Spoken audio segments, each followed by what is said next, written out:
My name is Mary. I just turned 35 this year. On a summer day filled with the sound of birdsong, I was called into the president's office. Boss, what can I do for you? The president, who is my mother, spoke curtly without turning her beautiful profile, seemingly bothered by the heat. I've decided to hand the company over to your sister. You're dismissed as of today. The summer sunshine was so blinding that I couldn't quite grasp the reality of what was being said. Huh? I guess my voice sounded pretty dumbfounded. My mother, now looking quite exasperated, turned her gaze towards me. Didn't you hear me? You're fired. We don't need ugliness around here. Be gone by the end of the month. With that, she turned her eyes to the documents on her desk, as if indicating our business was done. In the president's office, where only the sound of birds echoed, I was mulling over her words when she reprimanded me. Are you still here? Get back to your work immediately. I stepped back mechanically like a puppet, said, "Excuse me," and left the office, closing the door behind me. Our company is just a small 2-story building, a demolition business with about 10 employees. The business is family-run, the president being my mother, with my aunt and her husband as the executive directors, and my mom's cousins as the managing directors. But it was clear that my mother had most of the power. Originally, after high school, I worked at an accounting firm. However, when I was 25, my mother told me they didn't have an accountant and asked, "Are you going to abandon your family in trouble? It's you who will be troubled in the end." She pretty much forced me to join our company. Furthermore, the duties assigned to me were not limited to accounting. My mother shoved all the paperwork and miscellaneous tasks onto me. Whenever there was a shortage of hands, I was even sent out for sales. In short, I was the company's jack of all trades.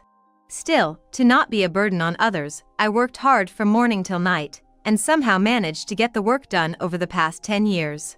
On the other hand, the sister who was to take over the company, Lucy, was 3 years younger than me at 32 and had only been with the company for 2 years. Before joining us, Lucy had been hopping from one job to another, complaining that they weren't a good fit for her. Once she turned 30, her employment conditions started to deteriorate, and she quit job hunting, spending her days lounging around at home. And then, my mother said, Lucy should get a job that suits her. And she hired Lucy to join our company as an executive director. I've been with the company for 10 years, but I'm still a regular employee. Everyone was surprised at the difference in treatment between us sisters, but I figured as much. That's because my mother has always favored my sister. Ever since we were kids, she would give beautiful Lucy any clothes, any toys she wanted, and would fuss over her saying, "Lucy, you're so cute. This looks so good on you, Lucy." On the other hand, as I wasn't as cute as Lucy, she would give me hand-me-down toys and clothes from my cousins or kids from the neighborhood, saying, "This is good enough for you." I didn't really understand why I was being treated this way when I was a child. I just worked hard at studying and helping around the house, trying to gain my mother's attention. But even then, my mother barely paid me any mind, and when I handed her my straight-A report, she would just glance at it. I even considered plastic surgery at one point, thinking that if I wasn't pretty, I wouldn't get any affection. It was my aunt who, upon seeing me in such a state, explained why my mother ignored me so much when I was in high school. I was told my father had died, but in reality, the year Lucy was born, my father ran off with a woman from his workplace. This woman was older than my mother and supposedly less attractive. And that woman, apparently, had an aura similar to mine. My aunt, who happens to be my mother's younger sister, casually commented, "Your mom is a proud woman. I bet she couldn't bear the thought of losing her husband to an older woman less attractive than herself." As she spoke, there was a distinct air of satisfaction, as though she took delight in my mother's predicament. By the way, my aunt's appearance wasn't particularly remarkable, leaning more towards my side of the family. Well, she could be a handful, but she was good at her job. Mostly used her charm to get ahead, though, she continued. My mother took over the family business at the age of 32 when my father left her. She significantly used her striking beauty to attract and retain numerous clients, which significantly boosted the business performance. I think part of the growth was due to the era, with many buildings needing demolition after reaching their lifespan. Therefore, neither my aunt's family nor my cousins could really go against my mother. Recently, the cost of industrial waste disposal and transportation had increased, and the balance between demolition costs and actual expenses had become difficult to maintain. Not only our company, but the entire industry was underperforming. Honestly, it was a struggle to even pay the employees every month. During these challenging times, my younger sister joined the company as an executive director. I wondered how she would manage to pay her salary, but my mother bluntly said, "We'll cut your salary to pay hers. We're family, that's natural, isn't it?" Even if you cut my salary, it's still not enough to pay her a salary fitting an executive director, I made a reasonable argument. However, as always, Mom was relentless, saying, "It's your job to figure that out. Just make it work." Tentatively, I suggested, "Shouldn't Lucy start as a regular employee?" My mother gave me a fierce glare and rebuked, "Who do you think you're talking to?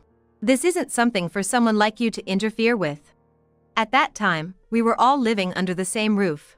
Lucy didn't contribute a dime to the household, whereas I put $1,500 into the household every month. Even when Lucy joined our company, she didn't contribute anything to the house.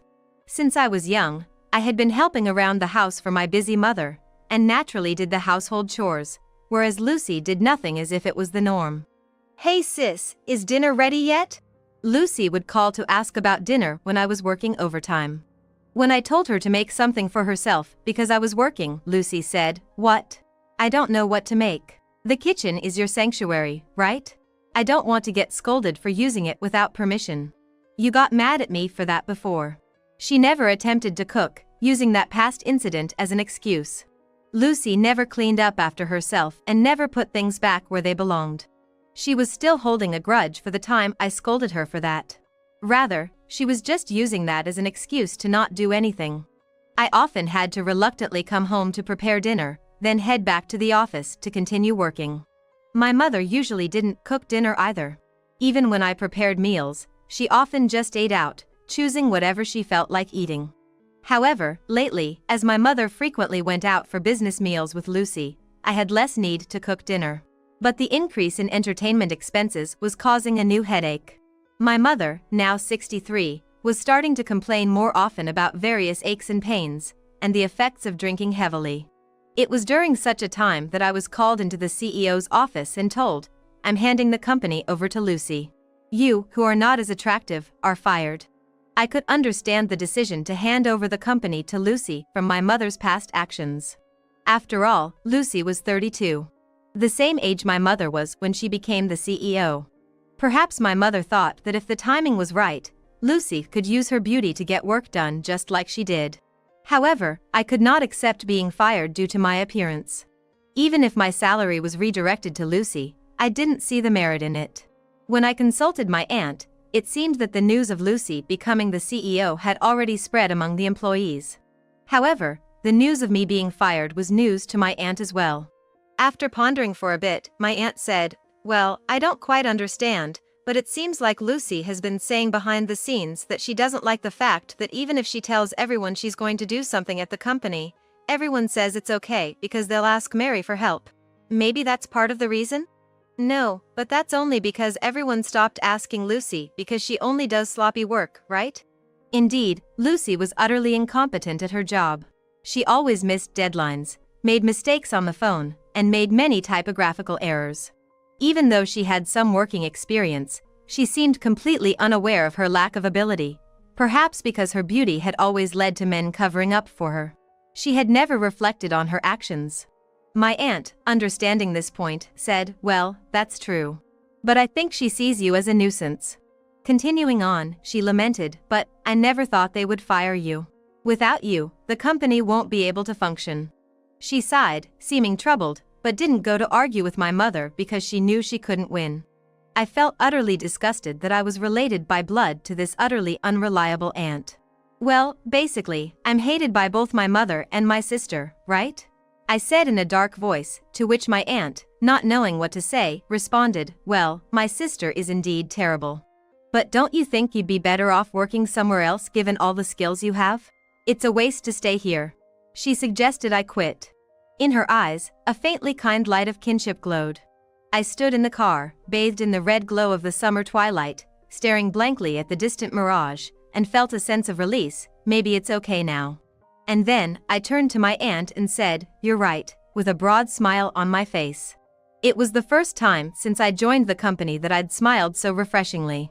My aunt, a little puzzled by my smile, returned a somewhat sorrowful smile. And so, while I was busy creating handover documents, sorting out files so that anyone could understand, the end of the month, when I was to resign, came in the blink of an eye. When I went to the CEO's office on time, the sound of birds was no longer audible, and my mother and sister were happily chatting. "That sales guy definitely has a thing for you. Ew, that bald guy, no way." The two of them were laughing heartily, not noticing me. When I cleared my throat, they finally turned around, and my sister looked at me curiously and said, "What's up? If it's about dinner tonight, we don't need it. I'm resigning today. Thank you for everything." "Oh, is it today? I forgot." She laughed again. I felt refreshed knowing I wouldn't have to see their faces anymore. "I'm also moving out of the house, so please take care of yourselves." My mother mechanically responded, "Okay, good work." With an emotionless face, I closed the door, and from inside, I heard my sister's voice saying, "Now we won't have to see that annoying face anymore." In my heart, I muttered, "Just you watch," and left the company I'd been at for so long. A week later, when I finished the paperwork for a certain school and checked my phone, I noticed a missed call from my mother. In just 2 hours, she had called 14 times. I didn't return the call, as I only had a bad feeling about it, and put my phone on silent, and went home after finishing my other tasks.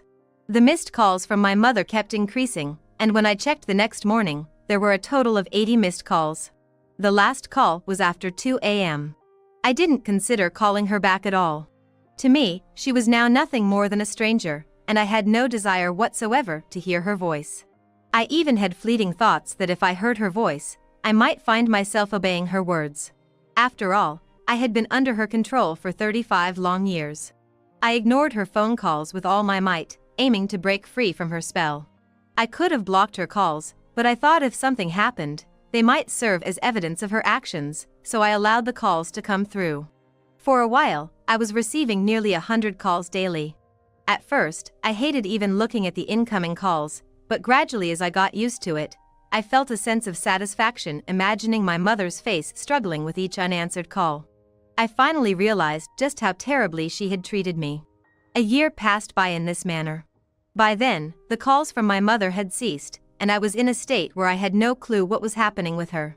Throughout this year, I worked part-time while attending an online school for tax professionals, and successfully passed the exams. I have recently secured a job at a leading tax consultancy firm. I had practical experience to begin with, and having done various tasks at my mother's company gave me the ability to see the bigger picture, which proved to be a great asset in my new company. I felt thankful for the hard work I had put in at the company over the past decade, especially at this moment. The people at my workplace are all wonderful and we work together to get the job done. It's such a huge contrast from when I was left to figure everything out on my own, pushed around by my mother and sister, silently researching on my own, and working alone until the middle of the night. One day, while I was leading a fulfilling life, I had to visit a client near my mother's company. As I passed by her company, I noticed the windows and entrance were conspicuously dirty, and I could see the indoor plants that I had cared for, now withered. And then, on my way back, I ran into my mother who was just coming out of her company. As soon as she saw me, she shouted "Ah!" and came running towards me. Expecting her to berate me, I instinctively covered my face with my bag, but to my surprise, my mother approached me in a sweet, cajoling tone, saying, "Where have you been, Mary?" I felt an uncomfortable shiver run down my spine and instinctively shrank back. "I've called you so many times, you know? Did you change your smartphone?" It seems she hadn't even considered the possibility that I might not want to contact her because I despised her. I couldn't help but wonder about her thought process, given all the things she had done to me. Ignoring my baffled expression, she went on, "Oh, but it's a good thing I saw you. Look at the state of this company. It's dreadful, isn't it? You can start working from tomorrow. I'm not angry, you know." "Huh? So, I forgive you for leaving a year ago. Please start coming to work from tomorrow." It took me a few seconds to comprehend what my mother had just said. In her mind, was there only an image of a little me, crying and adoring her? Mom, I'm already working at another company, and I'm happy there." At my hesitant response, her face contorted into something monstrous, and she bellowed, "What? You're telling me you're working somewhere else while our company is in trouble?" I don't give a damn about other companies. You're mine, understand, causing a scene in the middle of the street. Wait a minute. You're the one who fired me, remember? What about Lucy? What happened to her? In response, my mother snorted and dismissively said, "Oh, Lucy. I thought she'd be more useful." But she was caught having affairs with 3 men from our key client. Needless to say, our dealings with them ended in a flash. If she was careful enough not to get caught, it would have been all right. So, I kept her from the front office and made her do clerical work, but she couldn't even clean properly and was absolutely no good at accounting. Because of her, we couldn't even afford to hire someone else. After venting her frustrations, my mother turned to me with a grin. That's why it's your turn, Mary. Ever since you left, the office has been in shambles. I need you to take responsibility. I had properly created a handover manual before I left and had explained everything to Lucy. Lucy probably hasn't even looked at the handover document I made, and I'm sure my mother hasn't heard anything about it either. No, even if she did hear, she'd either not remember or pretend to have forgotten. In fact, I don't understand why they would fire me and then ask me to take responsibility. This is always how these women act. They take a tough stance, blame others, and let others clean up their mess. It's their usual trick. I bit my lower lip, thought of the kind faces of the people I was currently working with, and swore to myself that this was the real world. I had been living in a crazy world until now, but I wouldn't lose to this pressure anymore. It was you, the boss, who fired me, isn't it? My mother seemed a bit startled by the change in my tone. And the reason you fired me was because I'm ugly, right? Before I knew it, a crowd had gathered around us, apparently intrigued by our argument. While mindful of the eyes around her, my mother stuttered, "Did I say something like that? Are you sure you didn't mishear?" "No, I heard it very clearly. You're going to hand over the company to my beautiful sister and fire me, the ugly one. I didn't understand what you meant. I've been working my butt off at the company for 10 years, but you suddenly decided to hand over the company to my sister who barely does any work after just 2 years. I question your judgment." As I explained this clearly, the crowd began to stir. "Really? Can that happen? That's awful, isn't it? Is she her own mother? Are they two related by blood?" Some people even started filming us. I was so angry I didn't care about that. As my mother started sweating and turning pale under the collective glares of blame from around her, she started to panic. "Mary, you're misunderstanding. Let's go inside for now." "Misunderstanding? What am I misunderstanding? If you didn't say such a thing, shouldn't you be able to clearly say it wasn't like that?"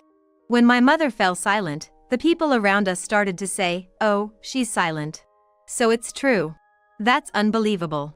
Then, something seemed to snap in my mother. She started shouting, "Shut up. It's all your fault for being ugly and gloomy.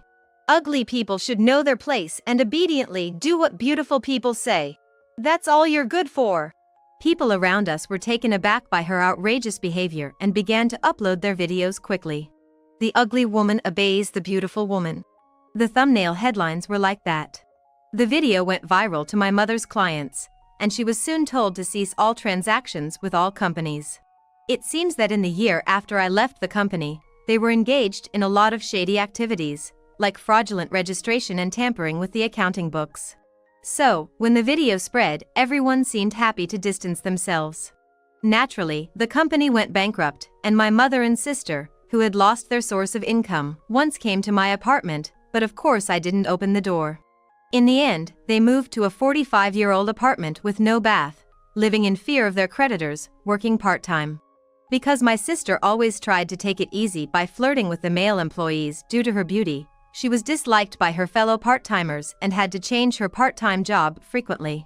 As for my mom, everyone knew about the video that had spread on the internet, and she was being distanced by her part-time work colleagues. It seems she's just silently working by herself. Meanwhile, I found a boyfriend at my new workplace. He's not handsome, but he told me he likes me because I work very seriously and sincerely. We're planning to get married soon. I'm spending my days feeling truly glad that I've been diligent all this time.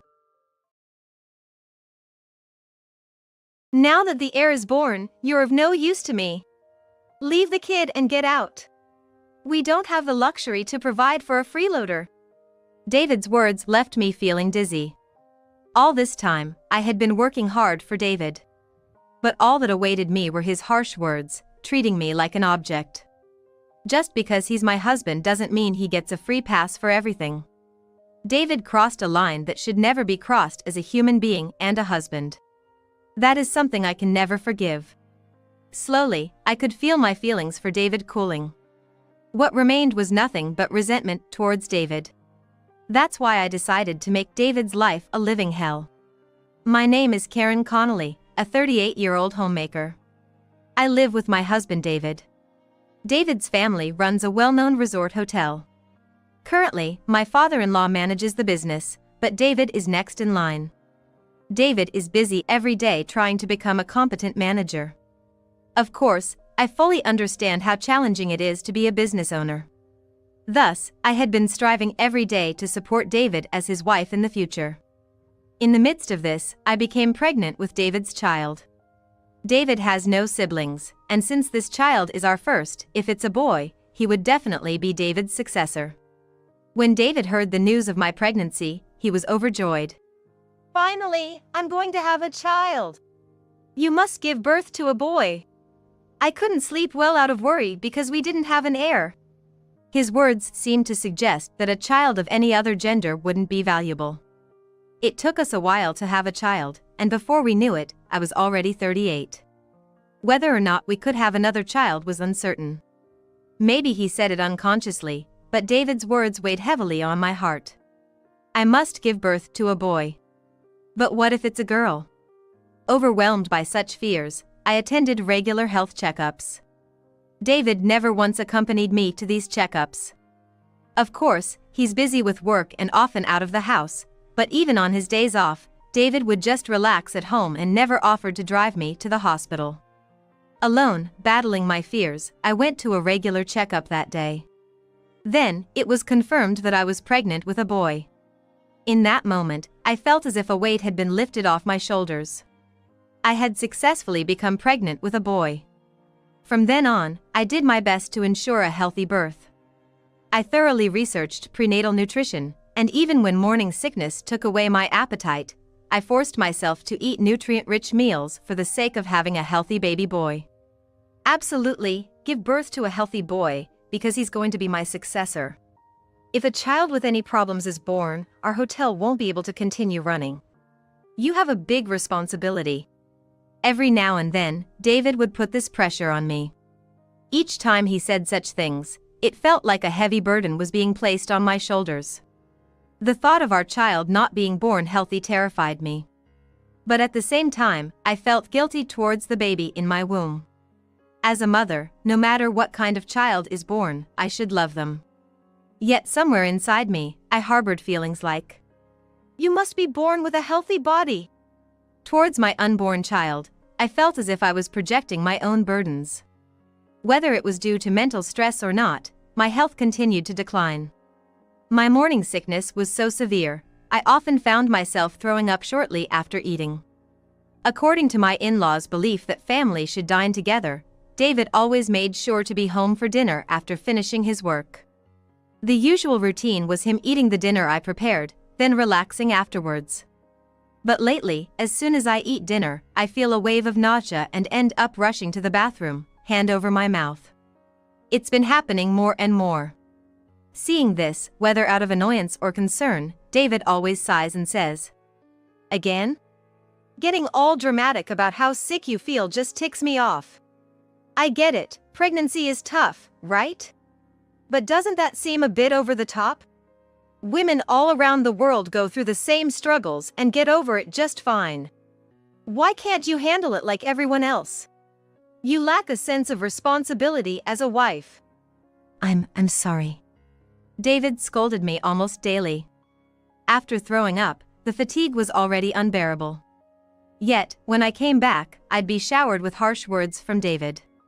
My physical illness was compounding the fragility of my mental state. David's words, flung at me during those moments, often brought tears to my eyes. "Do you think crying will solve everything? What you're doing is failing as a wife. A wife should try to create a comfortable home environment for her husband. I'm scolding you because you're so immature. But crying about it, really? Looking into my teary eyes, David let out a deep sigh. I understood that it was pitiful to cry over such matters. I knew that as David's wife, I needed to pull myself together. I understood it in my head, but my heart wouldn't follow. On the contrary, in my heart, I blamed David, wondering, why can't you be more supportive? Despite the fact that David was working hard at his job. The pressure of being the heir to a famous hotel chain must have been daunting and strenuous. And yet, I was constantly disappointing him. His words, "You're failing as a wife," stung me deeply. And that sting, like a stake driven into my heart, didn't go away. In fact, every day, more stakes were driven in, and my heart was screaming that it had reached its limit. Despite everything, I did my best to support David in my own way. The baby in my belly was growing steadily, and the doctors said the progress was good. But giving birth doesn't mean it's over. In fact, thinking about having to raise a child made me realize that this was just the beginning. And that's why I tried to motivate myself to work harder. David didn't accompany me even when buying baby supplies. He always had different reasons. He was busy with work, had social commitments, wanted to relax at home, and so on. Seeing this, my mother-in-law offered to help. She drove me around in her free time to buy things for the baby. Karen, I'm so sorry about this. David can be so thoughtless. My mother-in-law apologized every time we met. But I knew David was on the path to becoming the manager of a well-known resort hotel. I knew it would be difficult for him to find time since before we got married. Yet, his repeated actions that showed a lack of awareness as a father were certainly disheartening. Despite all the pain, I kept on going. Finally, my labor pains began and I was admitted to the hospital. However, even during my hospital stay, David didn't visit me at all. I'm sorry you're feeling lonely. I told him to take a break from work and spend some time with you, but it seems he can only think about work. My father-in-law said apologetically. I understand that the heir to such a position must face various concerns. Indeed, as the heir, there could be concerns to be had. But to not even come see his hospitalized wife's face, what's that about? David only came for the birth. He wouldn't even hold my hand as I writhed in pain. Just stood by, merely watching. How lonely that made me feel. Even so, our baby was born healthily. The first cry echoing in the delivery room. Hearing it, I almost felt like crying myself. After the birth, things calmed down, and I was alone with David in the hospital. Since it was the first time in a while we were face to face, I was thinking about what to talk about when David said, "I have something to tell you."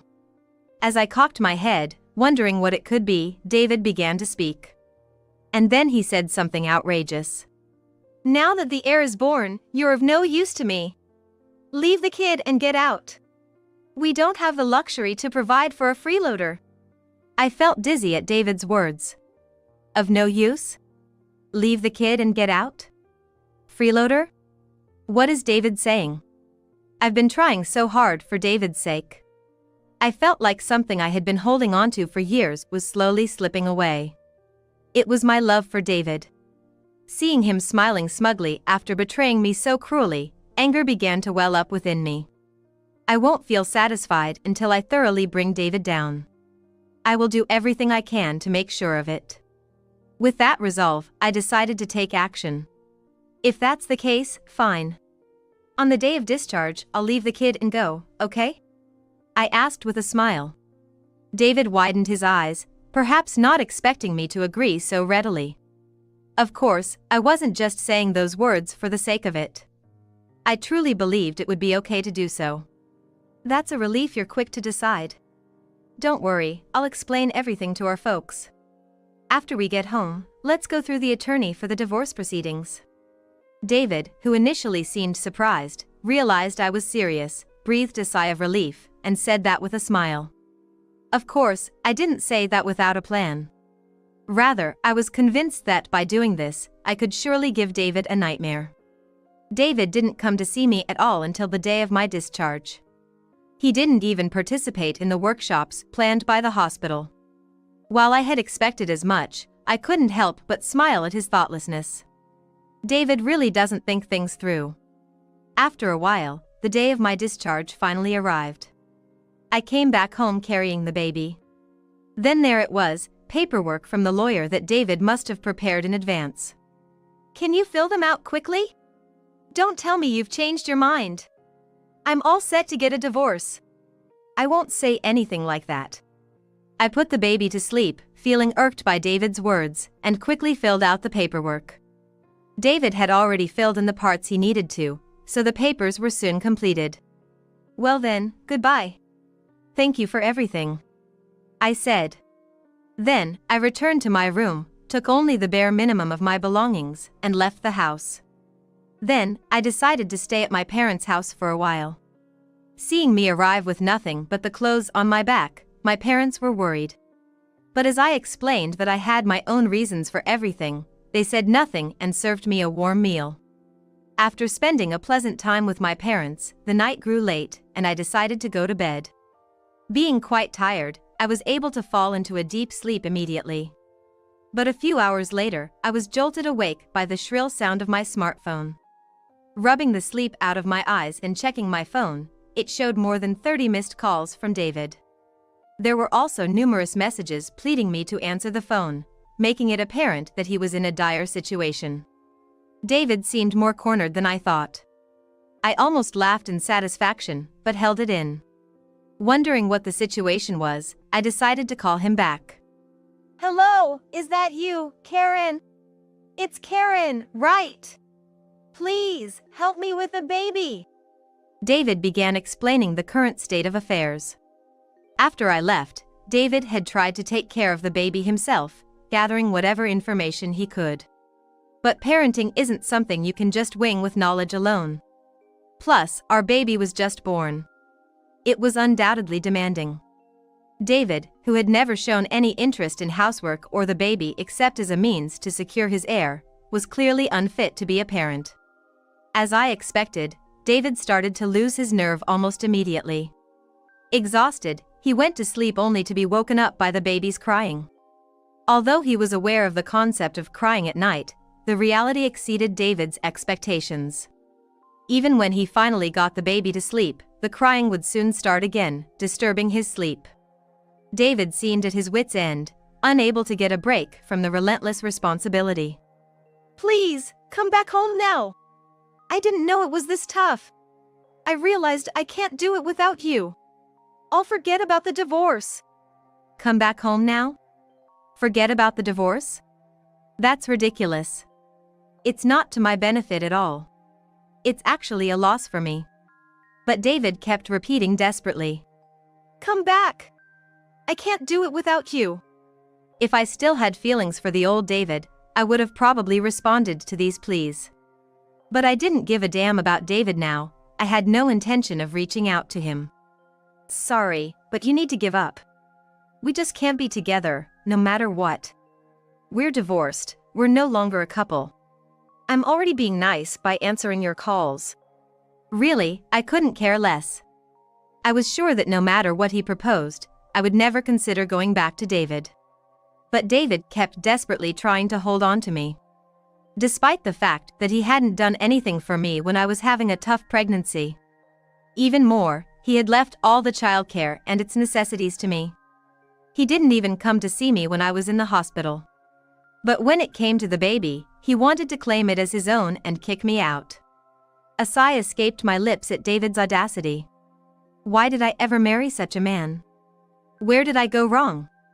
As if he couldn't comprehend my feelings at all, David was trying to keep me on the line with his desperate voice. It was so annoying. I was wrong, I realize that now. I deeply regret it. I underestimated parenting, I had no idea it was this hard.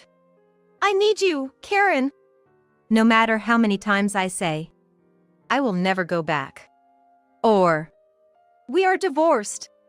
David refuses to hear me, instead repeating, I can't do it without you, Karen. Like a stubborn child. It was clear that he didn't intend to listen to a word I said. After all, David was still very much a child himself. David is like a child, never satisfied unless things go exactly his way. It's far from amusing considering his age. Regardless of what happens, I have no intention of getting back together, just so you know. Oh, but I would like to take the baby if possible. I'll be visiting your place soon to discuss this, okay?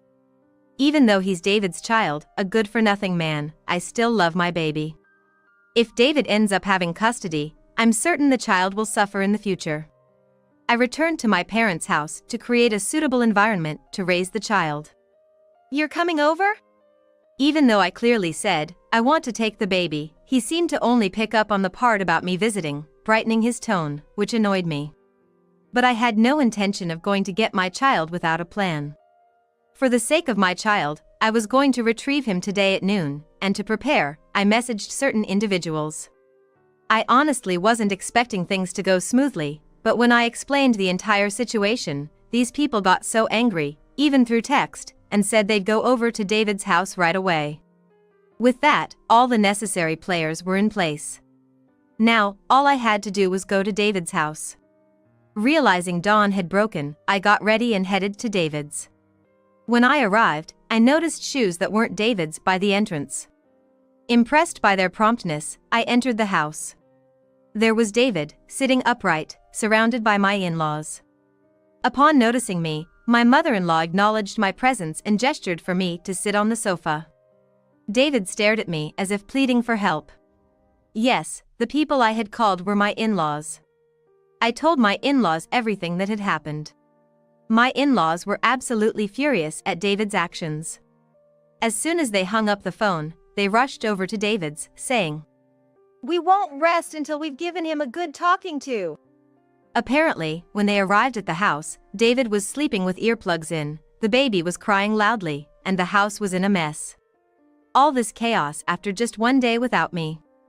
Despite wanting an heir and leaving the baby behind, once he had to actually take care of the child, he got tired and couldn't be bothered. Such behavior is unacceptable. According to my in-laws, they cleaned up the house and took care of the baby as soon as they arrived, but until then, the state of the house was dreadful. It's really unbelievable.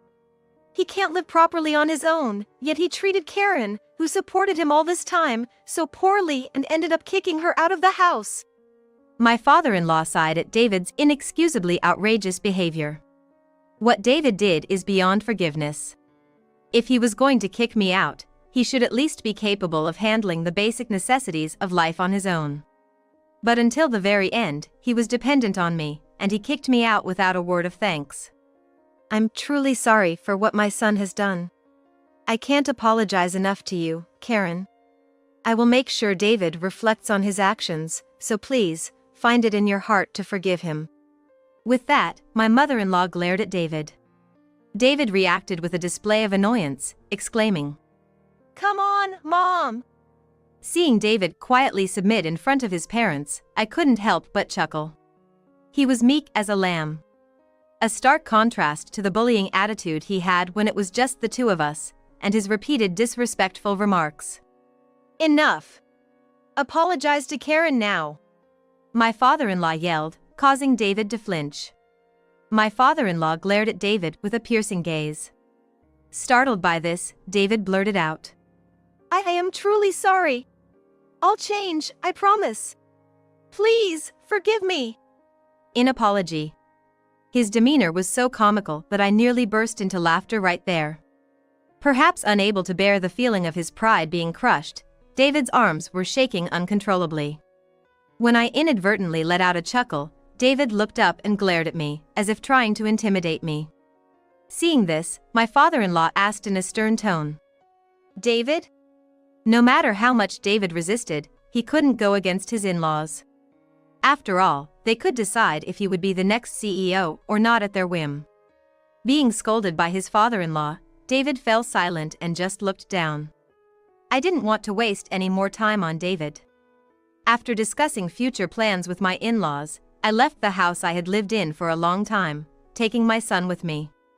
To be honest, I'd had a tough time for a long while.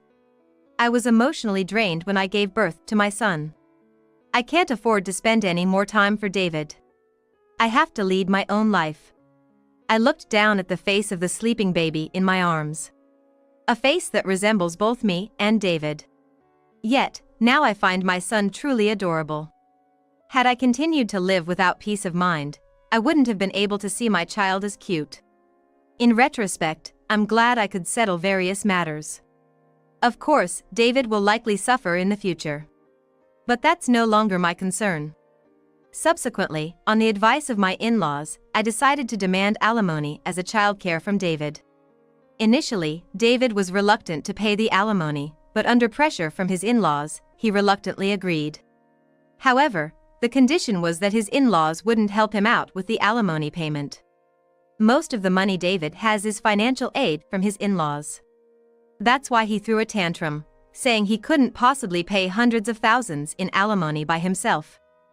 Furthermore, my in-laws decided to disown David. They ousted him from the position of next CEO and apparently decided to have an employee they trusted take over.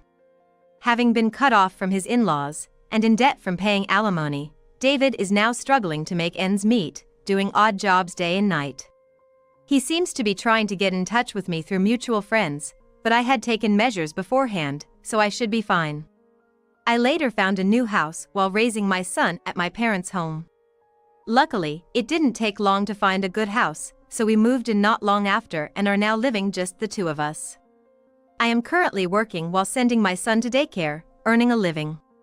There's a gap of a few years since I was a full-time homemaker, but I was able to fit into the workplace quickly, and I'm enjoying every day.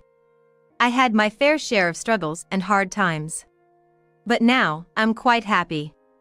I cherish this happiness and want to live on. My name is Julia. Recently, I've been constantly troubled by static electricity that makes my hair stick to my face all the time. I end up looking like the protagonist from a scary movie like The Ring or some haunted house story, and I'm a 38-year-old woman wanting to do something about it. I know it's probably not good that I'm always wearing clothes made of fleece material. But it's just become so cold so suddenly. I've entirely adopted an Eskimo style. Today, I want to share a certain winter experience of mine. Please lend me your ears. I've had a childhood friend whom I've grown up with since I was 4. Her name was Emily. Ever since her family moved next door when I was 4, not only did we kids become friends, but our parents did too as they were of the same age. We naturally became close like family. Emily was reserved and mature when we were young. However, as we approached late elementary school, her shy personality gradually began to change. Frankly speaking, she was so adorable that it was astonishing even from my perspective as her friend. My mom even jokingly suggested to her mom that she could become a child actress. When Emily was young, being called cute didn't contribute to her self-confidence. However, by late elementary school, she was a proper little lady despite being a child. She began to understand bit by bit how her cuteness could be a weapon. Indeed, Emily realized that she was cute. Other girls flocked around her like followers. Her hairstyle became trendy, and everyone started wearing the same hairbands. There were a lot of Emily wannabes popping up everywhere. Within our class, she was probably as popular as Britney Spears was at her peak. As she continued to be fawned over, Emily gradually transformed into a more selfish character. She became quite upset if she wasn't the first in games when we were playing, and there were times when she would slightly bully her friends. Looking back now, it wasn't particularly unusual for kids to act this way. But being of the same age, it was quite a hassle. When we moved on to middle school, Emily's cuteness was further refined. She grew taller and looked so dazzling in her school uniform that it seemed like she was wearing a different one from the rest of us. In comparison, I was a petite girl who was just getting by in my uniform. Naturally, Emily became part of the group of pretty girls and was among the upper ranks in our class's social hierarchy.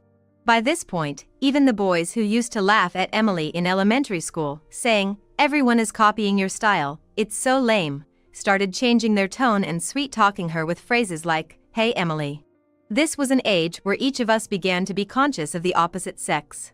She rode this wave brilliantly and even became known as the after-school sweetheart. Why was she called the after-school sweetheart? Because she was always receiving confessions in the school backyard after classes. She was spotted so often that she eventually got this nickname. Her pampered attitude worsened in proportion to how much she was adored. She would look down upon and laugh at others who didn't seem to be popular. Well, most of the upper social echelons had that kind of atmosphere, but Emily was always the one to lead in such behavior. At that time, there was a weird notion that it was cool to look down on those who didn't stand out. On the other hand, I was more into comics and video games than fashion or boys, so I was living a completely different life with friends who shared the same hobbies. However, Emily never looked down upon me or treated me poorly. No matter how petite I was or how geeky my hobbies were, she would always carelessly come to me for love advice, saying, "Julia, listen to this." Emily was the only one who did that. She never looked down on my friends either. So, while there were times when I felt upset about her past attitudes towards others, I never got to the point of disliking her. This is how we spent our serene middle school years, eventually moving on to different high schools and universities. Having left the state to go to college, I had quite the uproar, a can of hard seltzer in hand, when I reunited with Emily. Even when we met after a long time, we were still good friends, a privilege I believed was unique to childhood friends. The issue arose about a decade ago. At the time, after graduating from college, I returned to my hometown and was working for a local company. It was when I introduced my doctor boyfriend, Ken, whom I met through a mutual friend, to my parents to get their approval for us to live together. I bumped into Emily at the entrance of my house. To her question, "Oh, could this be Julia's boyfriend?" I bashfully answered, "Yeah." After scrutinizing Ken, Emily left with a smile, saying, "I hadn't heard. Introduce him to me next time." That night, I got a call from Emily, and it was decided that I would introduce Ken to her. Since Ken and I were living together with the prospect of getting married, I thought it would be good to introduce him to Emily, my childhood friend. So, I decided to get Ken and Emily together as soon as possible. This happened when the three of us gathered at a cafe at a later date. When Ken got up from his seat, Emily said, "This is bad." When I asked her, "What's wrong?" with a surprised look on my face, she came out with, "I might have fallen for Ken." I thought it was a joke, but she was looking at Ken with such dreamy eyes that it seemed as though she was seeing hearts. While I was in distress, she laughed it off, saying, "Don't worry. I won't steal someone's boyfriend. It's the same feeling as admiring an idol." But I didn't feel at ease and didn't leave my seat after that. I was afraid of what would happen if they were left alone. After a while, I happened to see Emily and Ken walking arm in arm in the city. Neither Ken nor Emily had told me that they were going out together. Were they having an affair? Or could they be planning a surprise for me? As I vacillated between the worst-case scenario and hopeful thoughts, I found myself sprinting to catch up with them. Out of breath, the only thing I could say when I finally caught up with them was, "Why are you two together?" I remember being stared at in surprise by people around me. Emily, sticking out her tongue, saying, "You found us," and Ken, going pale. When I confronted them, it turned out that this was their first date, and it seems that Emily had asked Ken for his contact information when I went to the bathroom the first time the three of us met. It was right around the time I arrived at the store, before I was told I might have fallen for him. Emily, who had fallen in love with Ken in what was close to love at first sight, got his contact information with the idea of just as friends, and as they talked, she fell for him. Ken, too, responded with, "If there's anything you're worried about, let's talk about it," and they exchanged contact information. At that time, he was planning to consult with her about how to propose to me in a way that would make me happy. But Emily had her sights set on Ken, and it wasn't a proper consultation. She gradually made her moves, and given that she's quite a cutie, Ken wasn't entirely averse to being told he was loved. And so, Ken fell right into her trap. Ken pleaded with me, saying, "It was the first and last mistake. I won't ever do something like this again," but I couldn't forgive him for just going on a date. As for Emily, she was whispering to Ken, "Why not just date me from now on?" Emily was a childhood friend I held dear, and I was even thinking of marrying my beloved boyfriend. After suffering the ultimate betrayal, I couldn't bear to see either of their faces anymore. I chose to cut ties with Emily right there and then, and also decided to break up with Ken. 9 months after that, I got a text from a middle school classmate about a reunion for the members of our 8th grade class. In 8th grade, Emily and I were in different classes. Thinking I could have fun because of this, I decided to participate, but on the day, I was caught off guard. "Our class idol, Emily, is coming," said the class clown, who had invited her even though she had been in a different class. Those who were in the same club as her or were in the same class as her in 7th or 9th grade were thrilled about this unexpected guest, but I couldn't share their joy. Despite this, everyone said, "Oh, long time no see, childhood friend duo. Sit next to each other," and they made Emily and I sit together. Of course, they don't know about everything that's happened, so it can't be helped. To be honest, I felt like saying, I cut ties with her because she stole my boyfriend, so please keep her away from me. But I didn't want to rain on the parade of people who knew nothing about it, so I held back. In the end, I spent the reunion, which I had been looking forward to, with a frown, with my detested childhood friend sitting next to me. What do you do for work now, Julia? Me? I'm a secretary at a local company. Really? But didn't you go to college in New York? You'd probably take home more if you worked there, right? Well, yes, but I'm an only child and I have to take care of my parents, so I decided to set up my life close to them. As I was having this conversation with an old friend, Emily suddenly interrupted. What? So that's why you're dressed so shabbily? No wonder you seem so poor. Needless to say, a vein popped on my temple when Emily, whom I was supposed to have cut ties with, snidely commented as if nothing had happened. The old friend turned pale as if to say, "Wow, that's harsh," while looking at Emily. Of course, I decided to ignore Emily. Sensing the uncomfortable atmosphere, the old friend changed the topic. "So, Emily, what about you?" Me? I also work for a local company, but I'm in sales, so I'm making pretty good money. I also have a boyfriend who says he wants to marry me, so I guess I'm set for life. Huh? A boyfriend? Who is he? Do you have a picture or something? Our old friend quickly responded to Emily's words. They knew nothing, so they had no choice. As much as I was over it, it was an unbearable topic for me. Emily, aware of this, couldn't hide her glee, saying, "Oh really?" She showed an old friend a picture stored on her phone. Wow, classic Emily. Your boyfriend is hot. What does he do? Really? Thanks. He's a doctor. Makes over $100,000 a year, so I plan to quit my job when we get married. Oh, wow. That's a dream life for every woman at least once, right? Right? Oh, what about you, Julia? Don't have a boyfriend? Turning the conversation back to me, Emily was grinning, holding the picture of Ken, the lover she stole from me. "Oh right, Julia, you don't have a boyfriend, do you?" The old friend also tossed the question to me as if remembering something. It seemed to our old friend, who thought that the awkwardness was due to her slip of the tongue, that the atmosphere had calmed down from earlier. If I choose to ignore, it's the old friend who would feel uncomfortable. Such a festive gathering. It would be a shame to ruin this reunion of our first class. Reluctantly, I smiled and said, "No, I don't." Huh? Aren't you worried about having kids if you don't get married soon? Still single? Emily pounced on the chance to ask. Our old friend turned pale again. Poor thing, being single and poor. Oh, I'm so glad I snagged a boyfriend who earns $100,000. Hearing stories like this, I realize how blessed and victorious I am. Oh, so I'm a loser and unfortunate, am I? Looking at her condescending and triumphant attitude, it's clear she still doesn't know anything. I was about to say that man, but swallowed my words. No, let's keep quiet out of pity. She should stay in her temporary happiness, for all I care. In the end, I left the reunion having been spoken down to all day. But I wasn't envious at all of everything Emily bragged about, so I didn't feel bitter. About 2 years passed since then. To my surprise, Emily suddenly showed up at my parents' house. "What can I do for you?" I asked, to which she shouted back at me in a furious tone, "Give me back my money." I had no recollection of borrowing money from her, so I had no idea what she was talking about. Hold on a sec. What money? I don't remember borrowing anything from you. Don't play dumb. The $600,000 you took from Ken. Huh? Ken gave me money? Did he? I was completely confused.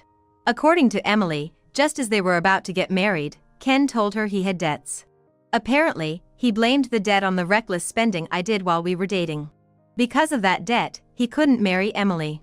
Hold on. An average woman's reckless spending wouldn't cause a debt of $600,000. If I had been indulging in luxury enough to get someone in debt, I should be covered head to toe in designer brands. I see. I figured it out. It seems Emily still doesn't know anything. Out of the kindness of my heart, being her childhood friend, I decided to enlighten her. Do you really think that debt was because of my reckless spending? Ken himself said it. There can't be any other reason. It's your fault I can't get married. Stop playing around. Hey, hasn't Ken been working a lot of night shifts recently? Huh? Why should that matter to you? Even if it's true, so what? Well, it's not my business after all. Sorry. Never mind. Time for you to head home. With my nonchalant dismissal, she muttered, "Wah," obviously puzzled. Arg. This is so frustrating. His night shifts are piling up. What's that about? Just because he's reliable, they think it's okay to keep him busy, Emily exclaimed, fuming with irritation. A smirk spread across my face at her words. And what if I told you that he is reliable not to the doctors, but to the favorite girl at the club and the club manager? What? Huh? What are you talking about? That's to say, it's not the doctors who are looking forward to Ken's presence every night, but rather the club managers and Ken's favorite girl there, wondering how much he will spend at the club. What? What does that mean? Are you implying he's been going to a club instead of working night shifts? Bingo. As I confirmed her suspicions, Emily's face turned a furious shade of red. Stop spreading lies just because you're jealous he chose me over you, she lashed out. Sadly for Emily, there was no lie in what I was saying. Ken, being a doctor, often found himself being taken to nightclubs as a form of stress relief by his peers and superiors. This was the case even when he and I were together. Well, I suppose his way of having fun was a reflection of his financial status. But it was just them drinking with girls, so I didn't really think much of it. For instance, if you asked me if I'd fall for a bartender at a bar that I frequented, I'd wake up to the reality saying, well, it's just their job after all. I know that Ken isn't that naive, and in fact, he did set clear boundaries. Apparently, there was a time when Ken visited my friend's bar. I heard that he barely made any physical contact because he said, I have a girlfriend. So, I wasn't worried about him cheating on me at the club, or becoming too attached to one of the girls. Just as some people buy lottery tickets for the thrill of it even if they hate gambling, I figured it's okay to have a little fun as long as you don't get too involved. However, after we broke up, I heard a story from the acquaintance who introduced me to Ken. He had a new girlfriend who was possessive. It was about Emily. She demanded frequent contact even during work hours, and insisted that they spend their days off together. During the day, he had to deal with patients, subordinates, and colleagues at work, and at home, he was bound by his live-in girlfriend. He wasn't allowed any time to himself, and probably never got a mental break. But he couldn't go to strip clubs or bars to make a ruckus with his colleagues like he used to. He couldn't let off steam. Yet, he was often urged by those around him, don't be a party pooper, let's go. Ken himself was dying to go. He was just being considerate and refusing because of Emily. But it's understandable that if the stress reaches its limit, he'd end up visiting the club saying, just for today. There's absolutely no relief in Ken's life. And the strip club he visited after a long time gave him an incredible sense of liberation and enjoyment. From then on, Ken started spending even more time in nightclubs. While feeling guilty, the skilled talkers at the club who affirmed him became a source of comfort for Ken, and he ended up falling for one of them. Her existence is the reason why Ken, who earns $100,000 a year, ended up in debt in a short period of time. When I told Emily everything, she was shaking like a leaf. No way! That can't be! We're supposed to get married.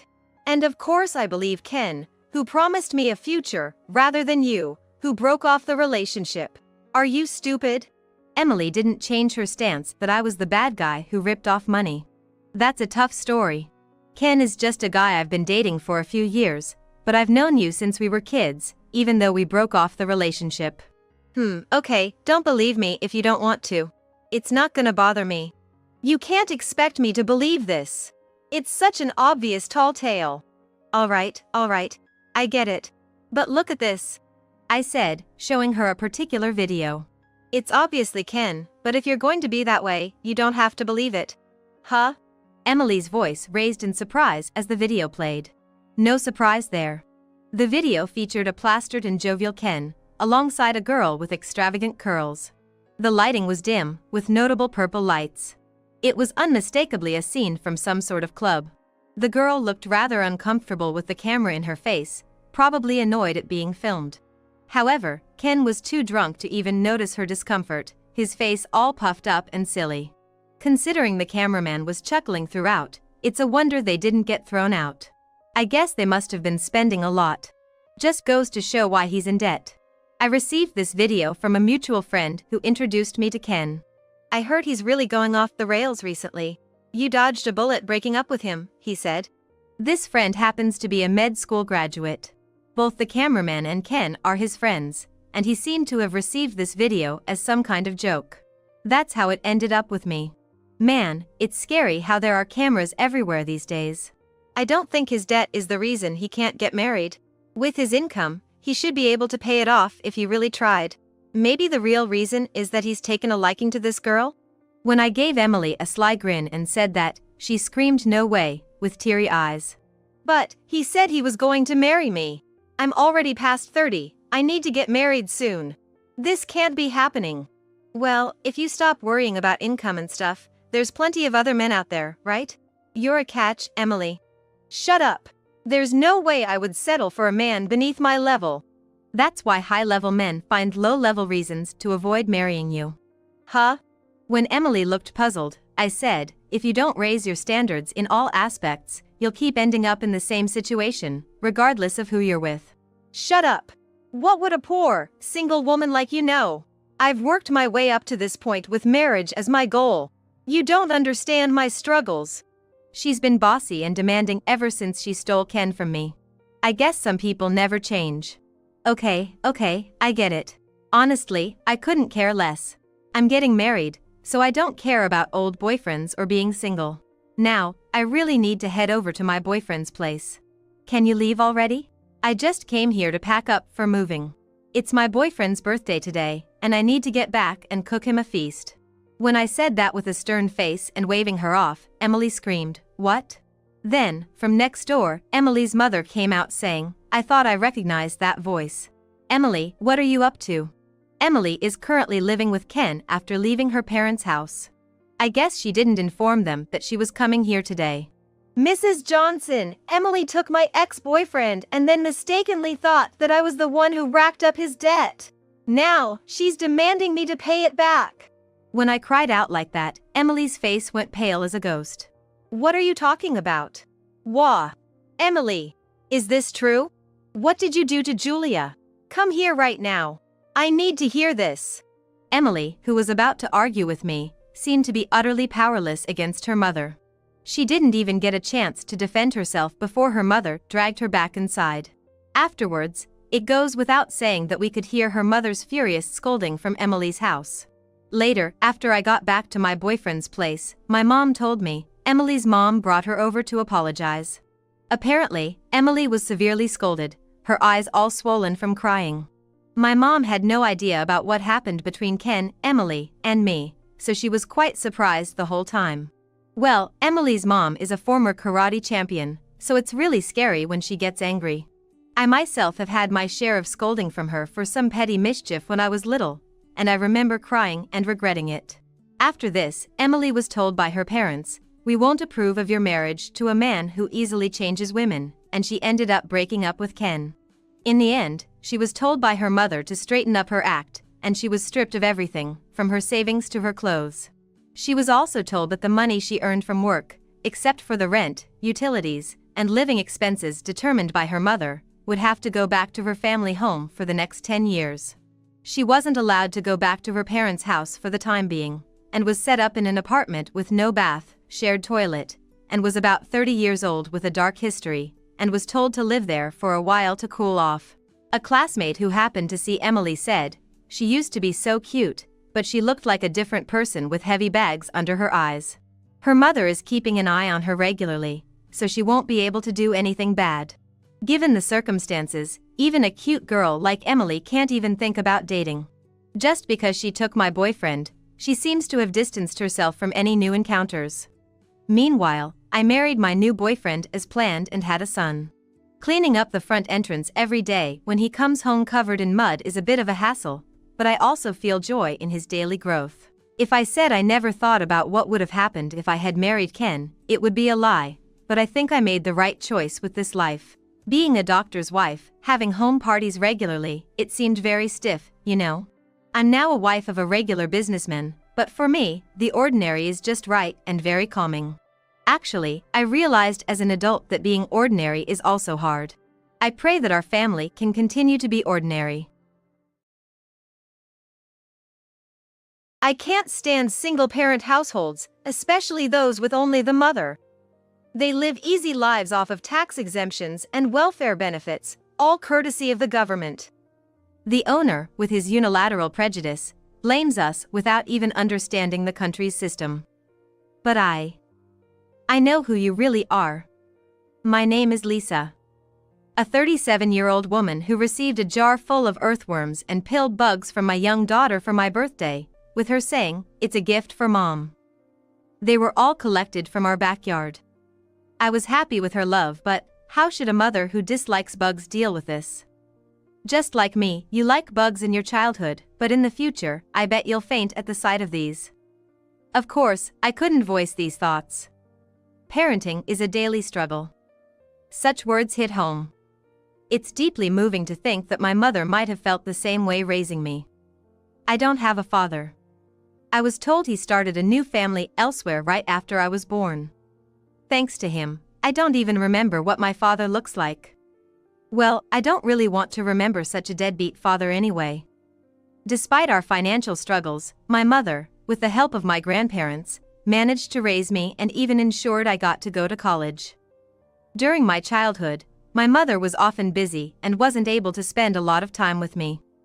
But I remember how she always stroked my head while I was sleeping. No matter how much gratitude I expressed to my mother, it's never enough. So, when I received my bonus in the 3rd year of employment, I decided to treat my mom to a fancy French restaurant meal for her birthday. Didn't I do it with my first paycheck, you might ask? Well, to my embarrassment, I was working in a low-paying job and was barely managing to pay my rent for my apartment room. There was no bonus in the 1st year, and in the 2nd year, I was overwhelmed with training new employees and had barely any time. In the 3rd year, I finally had enough breathing room to spend time with my mother, and I was excited to celebrate her birthday. And so, came my mother's birthday. "I think we should dress up for the occasion," I said to my mother, giving her a fashionable dress, and we headed out for the meal, both of us dressed alike. The restaurant interior was very classic and modern, and my mother said, "Wow, this place is gorgeous," a bit excited. A young waiter across the counter greeted us with a welcoming smile, saying, "Welcome." "What can I get you?" His overly energetic response slightly intimidated my mother and me. It felt like we were in a diner. I thought a fancy French restaurant would have a more relaxed atmosphere. We have a reservation under Thompson, for 2 people. I believe we had ordered course meals. All right. Let me check the reservations. Just a moment." With that, the waiter began to check the reservation list where he was making notes. My mother and I exchanged a look. Without saying a word, we both felt a slight unease. Is this place really all right? All right, Thompson. You ordered the special course. We have reserved a private room for you. Please, take your seats. Okay. We couldn't help but feel anxious from the waiter's words, but we headed towards the private room. The place was a spacious room with city view, which promised a leisurely time without the need to worry about the passing hours. I had a feeling it was indeed a high-end restaurant, judging by the decor. Well, we came all this way, and even if the waiter's manners aren't quite up to par, the meal must be delicious. I decided not to worry too much and enjoy myself. Or so I thought. What? My mother let out a small cry as she just took a seat, which made me instinctively yell, "What happened?" I think I stepped on something down the table. What? Taking the place of my startled mother, I peeked under the table. There, believe it or not, was a quite big piece of squid, fallen. Was it a leftover of previous guest? It looked a bit dried out, maybe it had been there for a while. I was taken aback and said, "You. What's this?" Not expecting a cleaning lapse at such a high-end restaurant. Seems like a piece of food fell. It's not a rat or anything, so you don't have to worry. I started to say I don't really want to sit here, but swallowed my words.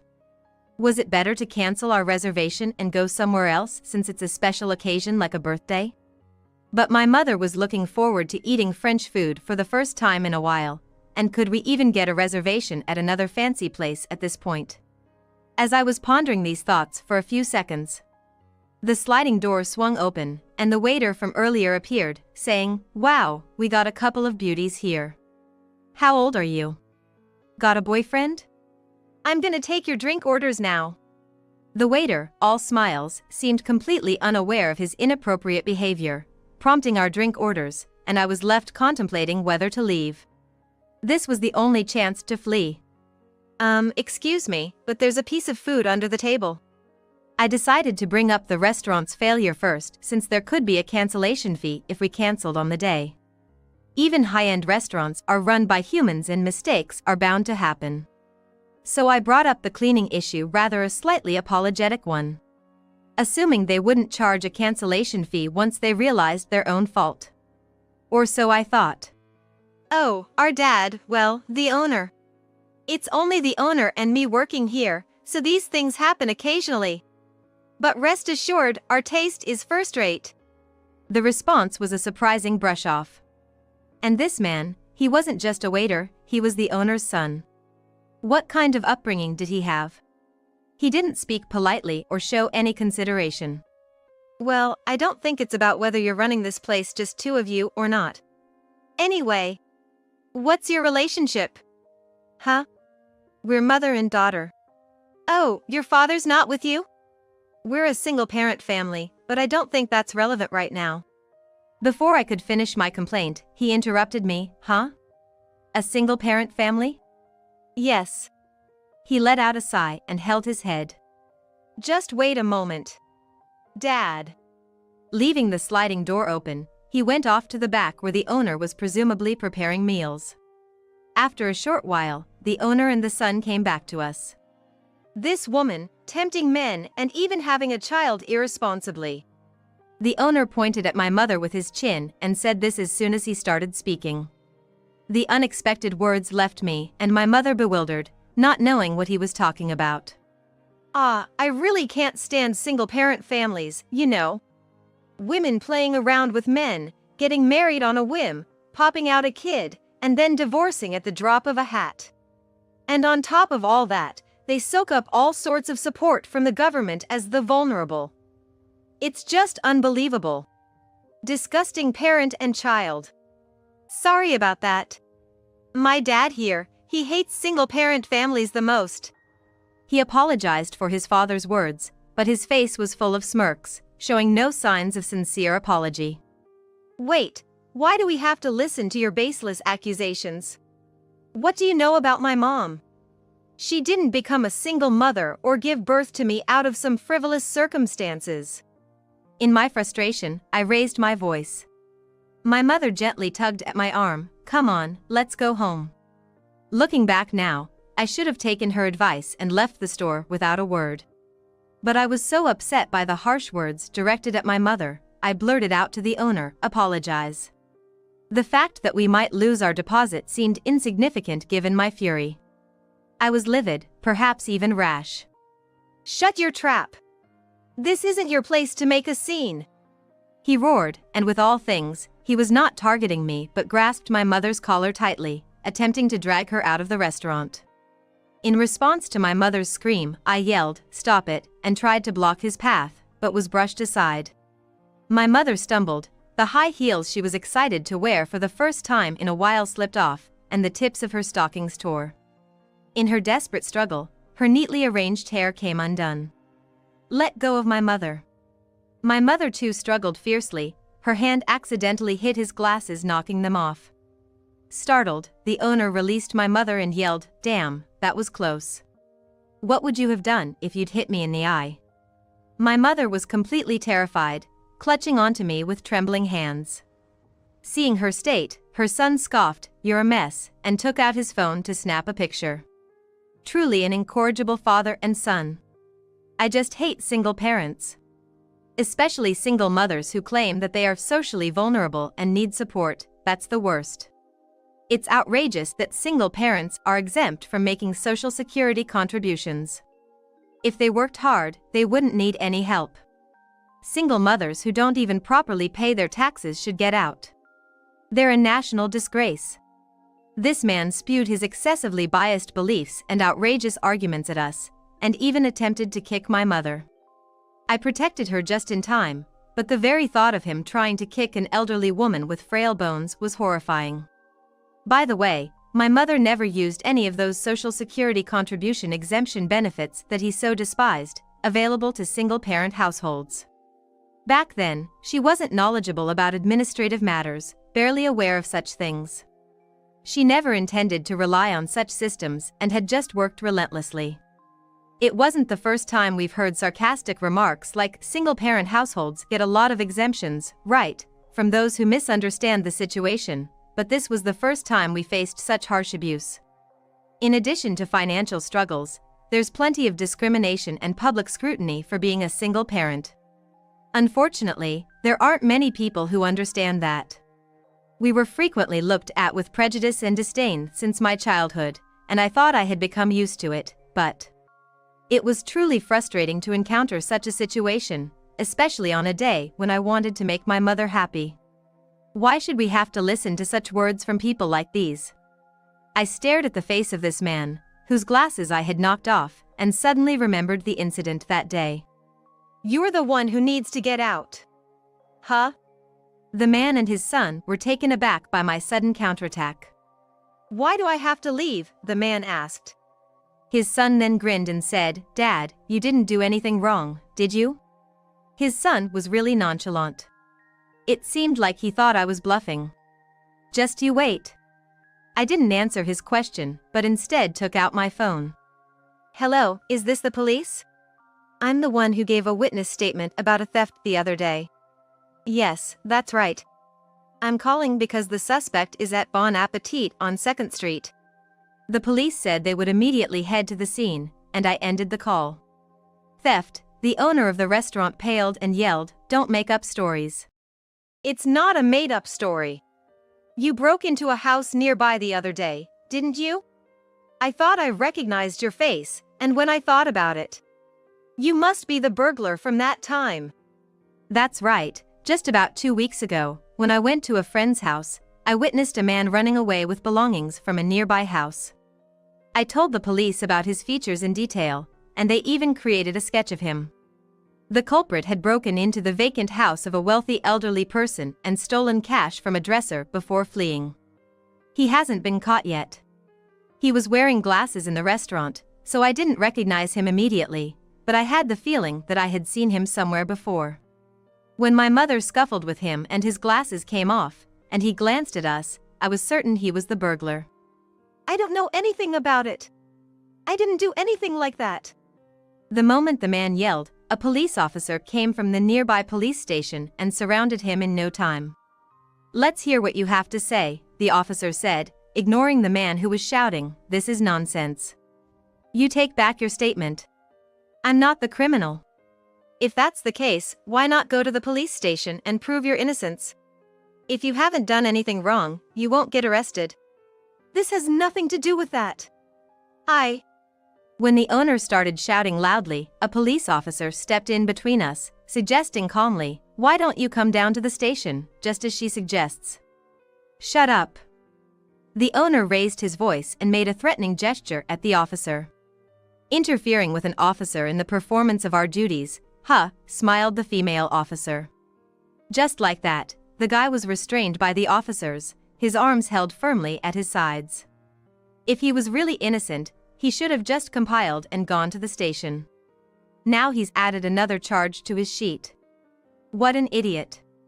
You were repeating remarks that look down on single mothers. I just want to make something clear. My mother paid her dues just like everyone else. She was a tough lady, worked in construction operating heavy machinery amongst men when she was young. She fought her way through a male-dominated world to raise me. She deserves respect, not your judgment. At the very least, I don't want to hear it from a lowlife who breaks into people's homes. As I said this with a smile, the guy was livid, but with two burly officers standing beside him, there was no chance of causing a ruckus. His son looked baffled throughout, only able to utter, "What's going on?" The owner was then taken to the station and we were questioned. Well, Mom's birthday celebration was ruined, so I made it up to her later by taking her to a nice traditional French restaurant. It seems that the owner used to run the restaurant with his wife. But once their child became an adult, his wife told him, "It's hard being treated like an employee both at home and in the restaurant. I want to live my life freely from now on," and they ended up divorcing. The owner's bitter attitude towards single-parent families, particularly single mothers, seems rooted in a twisted resentment towards his ex-wife. He thought that without a man working, a woman can't even raise a child. "She's been leeching off me and then has the nerve to leave." From what I heard, his wife used to manage the restaurant while carrying their child on her back, and he was the type who'd yell, "Quiet down. Shut that kid up," when their child cried. Probably, she managed to balance both work and parenting on her own, while he didn't help at all. The owner was bossy and arrogant, believed that he did everything and that they were able to live thanks to him. Hearing all this, I thought to myself, no wonder she wanted a divorce. After the divorce, for some reason, the restaurant started losing customers gradually. Perhaps it was due to lack of cleaning or subpar customer service. I remember that when we visited, there were no other customers. To maintain its reputation as a luxury French restaurant, he couldn't just drop the prices, and attracting new customers also didn't work out. The business was steadily going downhill. He should have hired someone, but for some reason, no one stayed for long. The exact reasons aren't known, but it seems that many quit due to his verbal abuse. Most likely, it was a personality issue. Eventually, he had to cut down on staff costs, and reluctantly made his son help out, but as you all know, his son wasn't good at customer service at all. He frequently caused troubles with customers, causing even more to leave. By the time his operating funds began to run dry, he didn't hesitate to resort to stealing. Apparently, he'd burgled once before when he was a student, and got away because there were no witnesses. Having gotten a taste of it, he easily slipped back into thieving, and it was his second offense when I caught him in the act. The fact that I remembered his face was a huge help, and the police were really grateful for it. After that, his restaurant naturally went out of business. He might be out of jail now, but I haven't seen him around here. I've heard he originally borrowed money from some shady sources and even made his son a guarantor without his son's knowledge. Well, I suppose his son, who we also don't see around anymore, is probably not leading a good life either. Meanwhile, I resigned from my job because it was a kind of a dishonest company. Having gained a certain level of career experience, it was a job change for the sake of career advancement. I was in sales at a company that creates web advertisements, and since the COVID pandemic, remote sales have increased. As a result, I'm spending more time with my 5-year-old daughter. Seeing me like this, my mother once remarked, "You really want to be with your child when they're small, don't you?" It made an impression on me. Honestly, as a child seeing my always busy mother, I often thought, maybe Mom cares more about work than me. But now I'm glad to know that she wanted to be with me even though it took a long time to realize it. By the way, I met my husband at my new sales job after switching companies. He even used that French restaurant for business entertainment at one point. When I told him about what had happened there, he was surprised, saying, "I stopped using it because there were fewer customers and the service was arrogant, but I didn't know that was going on." It was a somewhat famous restaurant, and I don't know if it's appropriate to call this a shared topic, but our conversation became lively and he invited me to a French restaurant he recommended, which led to us dating. Ironically, that restaurant was like a Cupid for our love. Despite everything that happened, I'm a bit grateful to it. Before getting married, I worried about being judged for not having a father. But my in-laws didn't mind, and my husband values my mother. I'm glad I've been living earnestly and working hard every day. Reflecting on the lesson from that French restaurant, I want to teach my daughter, who will shape the future, to value each person in front of her because you never know what connections life will bring. Listen, I just left my daughter at your house, so take care of her. I'm off on a business trip for a week. It's always sudden with my sister-in-law, who loves to drop off her daughter at our house. Today, she seemed to have left her daughter at our doorstep and gone somewhere without even seeing me. What? I'm in Hawaii right now. There's nobody at home. Goodness, you can't just abandon a child at an unattended house. There's a severe heat warning. My niece is in danger. Oh, what in the world am I supposed to do? My name is Nicole. I'm a 32-year-old working housewife. I met my husband, Tom, through mutual friends and we got married. We, who prioritize our careers, decided on a childless lifestyle after a long discussion when we were considering marriage. We've been married for 6 years, and we have never regretted our decision. Our parents and in-laws were slightly disappointed, but they respected our decision and never said anything against it. Our siblings each have children, and thanks to that, we've been able to live worry-free and happily as a couple. However, the problem child amongst our siblings is the sister. This sister is my husband's one, and so, my sister-in-law. My sister-in-law, Megan, is a 26-year-old single mother. Last year, she divorced and moved back to her parents' house with her 2-year-old daughter. My niece, Lindsay, is now 3 years old. She's at a very demanding age. Because of this, my sister-in-law often visits our house. Apparently, it's because her elderly parents find it difficult to take care of Lindsay. Lindsay, don't draw on the wall. Don't you like this snack? Oh no, don't throw it. Oh dear, did you have a little accident? Do we have a change of clothes? Yikes, that's an important tablet. Don't drop it. You simply cannot take your eyes off her for a second.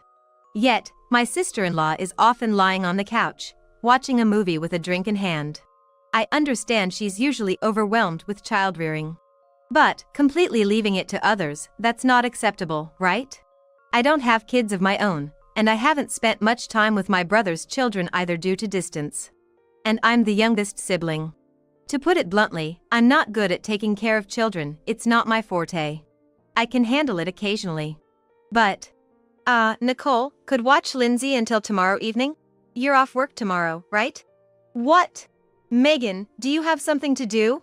I've got some troublesome work to do. It's hard to ask my parents. They are old. Thanks. This is so sudden. She often pushes babysitting onto me like this. Once in a while is fine, but frequently is just too much. Tom does mention it subtly when she asks too often, but my sister-in-law has a secret weapon which is hard to counter. The secret weapon? Well, it's her tear-jerking appeal. I'm sorry for always troubling you, Tom. But I'm having a hard time, too. I need your help, she says, looking up at Tom with teary eyes. Please, Tom, I'm begging you. And then what do you think happens? Well, it can't be helped, I understand. He said. Her brother fell. Well, it's not like he is pushing it onto me. My husband properly watches the child. Otherwise, I would have never forgiven her. Brings back memories.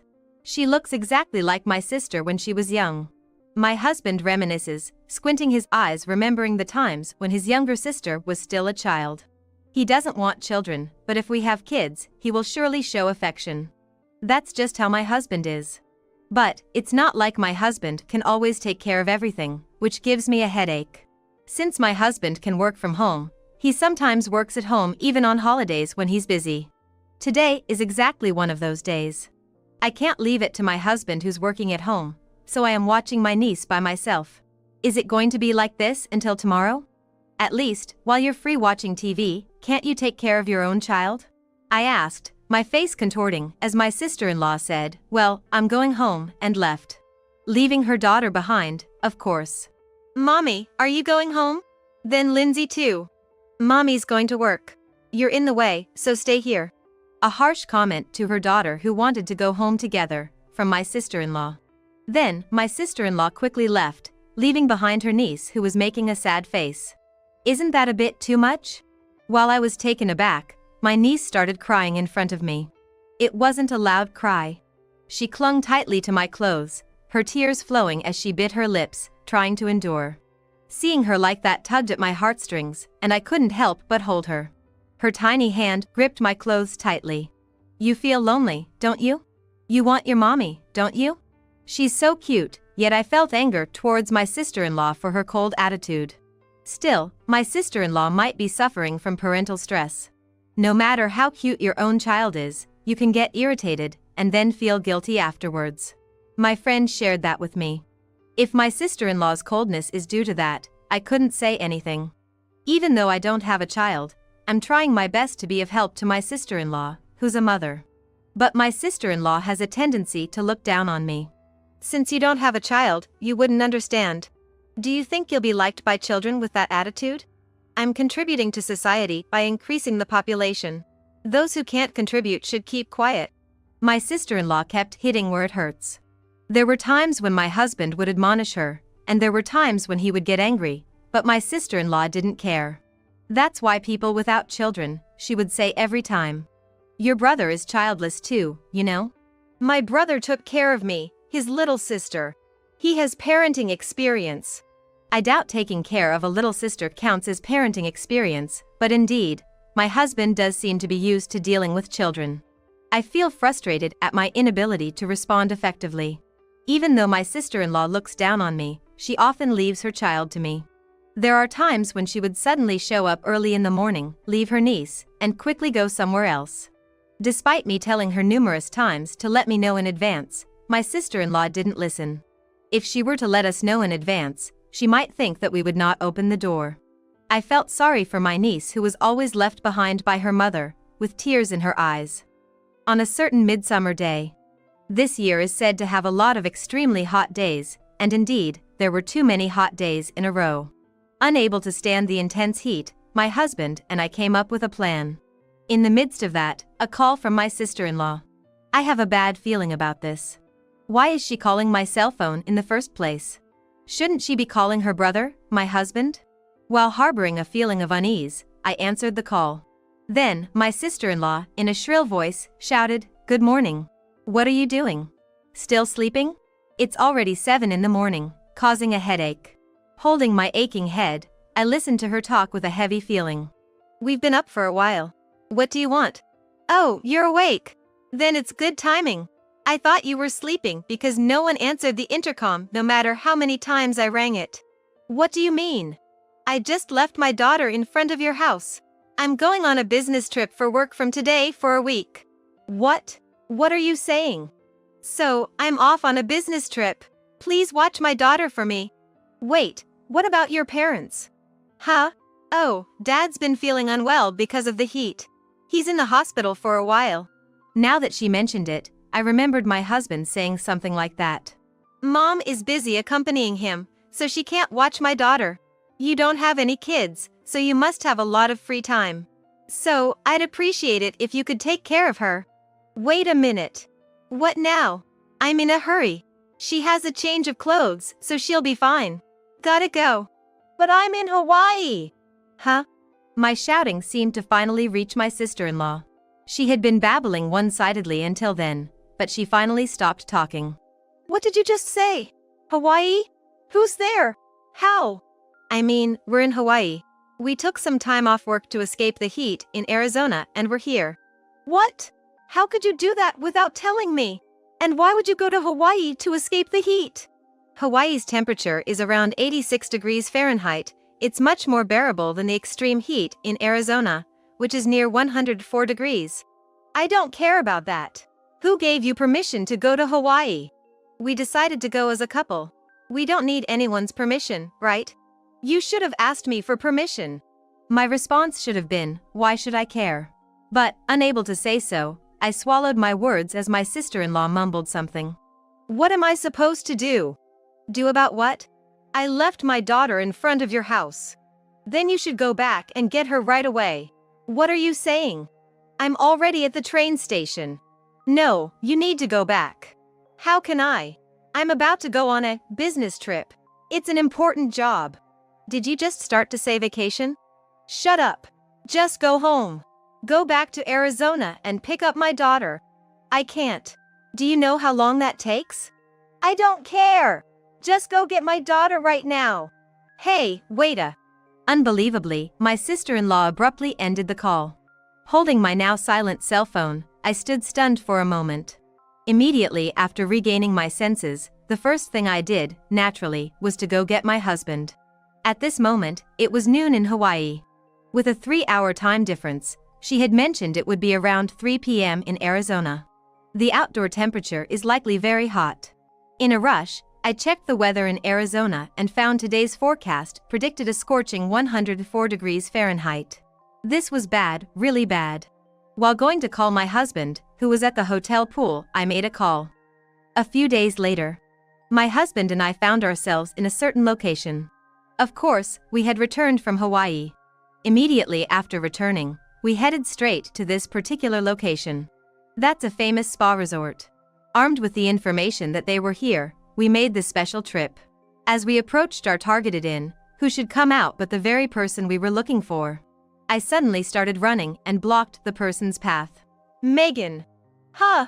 Why are you here? That's right, the they I referred to was my sister-in-law, Megan. I was shocked to learn from my mother-in-law where she was heading. It was a place she wouldn't normally go on a business trip. Upon seeing her there, it all made sense to me. A business trip to the spa, huh? Nice. And you're arm in arm with a guy. That's some business trip. That's what happened. My sister came out arm in arm with a man. Their demeanor was clearly more than just friendly colleagues. It was an obvious intimate relationship between a man and a woman. Hey, Megan, what the hell is this? The one angrily confronting her was my husband. Hey, even you, big bro. Why? What are you doing, leaving your sweet little girl Lindsay alone? What on earth are you doing? This isn't a business trip, obviously. No, this is not what it seems. What's different about it? My husband, red with anger, and my sister-in-law, pale with shock. Then, someone else chimes in. What's going on here? It's the man who was with my sister-in-law. Looking puzzled, the man alternates his gaze between my sister-in-law and my husband. Then, he looks at me, not understanding the situation. So, I decided to explain. That we're Megan's brother and sister-in-law. And that, Megan left her daughter Lindsay at our house, claiming it was a business trip. And it's a heat wave. What? The man was shocked at my words. He seemed unaware of such rough behavior. But my guess was off. Megan, do you have a kid? So that's what it was. Oh, didn't you know? I didn't. I knew she was divorced, but she said she didn't have kids. She does have one, a 3-year-old girl. What? When I told him the truth, the man's eyes popped wide open. My sister-in-law's face turned from pale to white. She looked like all the blood drained from her face. Hey, stop discussing things without me. But it seemed like he didn't know. Of course I didn't tell him. Stop doing things on your own. My sister-in-law's face turned from white to red. She was fuming at my actions. She looked like she was about to pounce on me any moment. But the man didn't let her. With a dumbfounded face, he looked at my sister-in-law. Megan, is it true? Do you have a kid? My sister-in-law was flustered. No, it's not like that. Well, it is, but it's not. I was going to tell you eventually, but I just couldn't find the right time. I asked you, didn't I? Before we started dating, whether you had a kid. You clearly told me you didn't. That's not the point. I was planning to explain it step by step. Step by step? You should have answered when I first asked, that's the step. But that's not. She was on the verge of tears. She desperately tried to explain, but he was in no mood to listen. And you left your daughter behind to come on this trip. You left her alone in this scorching heat, enjoying your time without a care. Weren't you worried about your daughter? I wasn't worried because I knew my brother and sister-in-law would look after her. We were in Hawaii until yesterday. We rushed back ahead of schedule. Even if we had received the call and immediately came back, it would still take a few hours. Don't go around saying unnecessary things. When I explained the situation to the man, my sister-in-law glared at me. But he pushed past her and came up to my husband and me. I apologize for not being aware of this. With that, the man apologized. That was unexpected. I thought he was the same type as my outrageous sister-in-law. He seems to be a very decent person. So, where's Megan's daughter now? The person who should be worried was my sister-in-law, not this stranger. While feeling exasperated at my sister-in-law, I simply told the man, it's been tough. What do you mean? Well, since Megan doesn't seem to care, I wonder if there's any need to explain. As I say that, the man's face pales once again. My sister-in-law's face turns red. Hey, hold on a minute. I'm worried about my daughter too.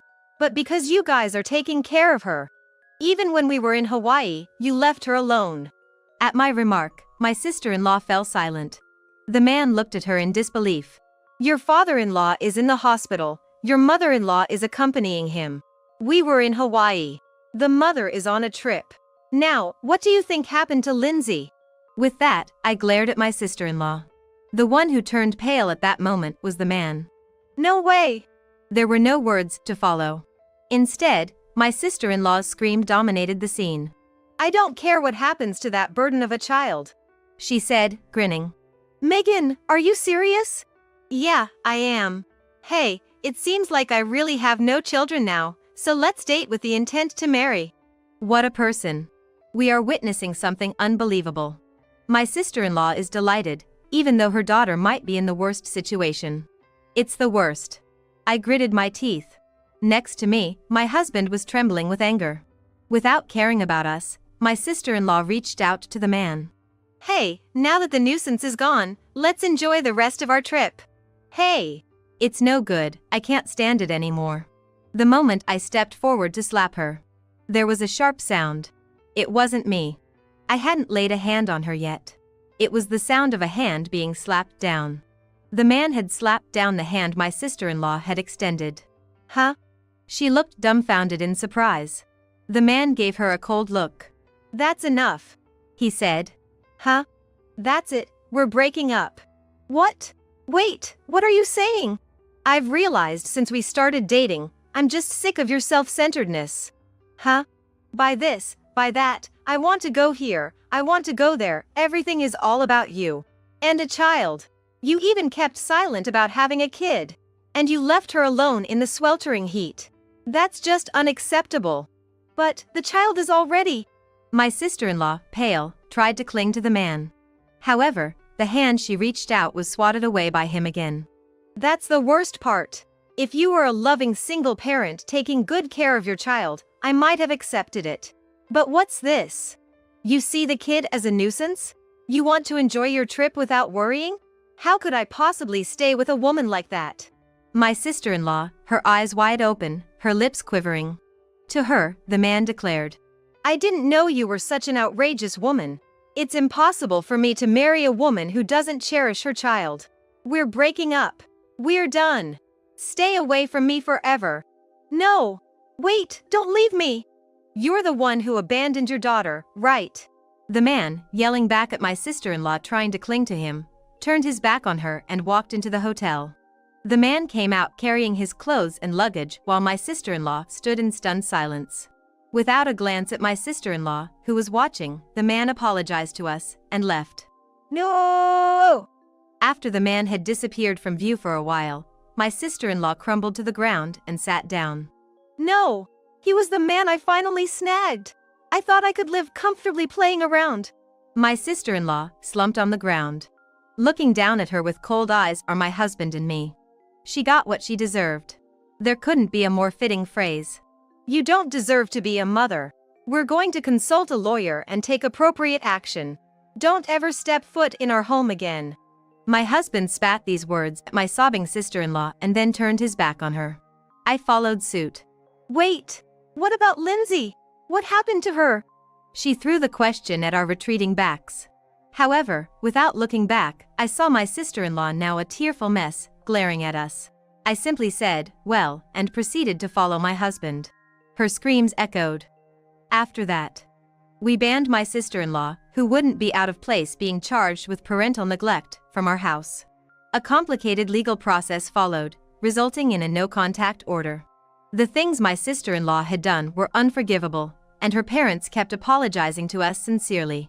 My sister-in-law, who prioritized her relationship with her boyfriend over her daughter, was dating a married man.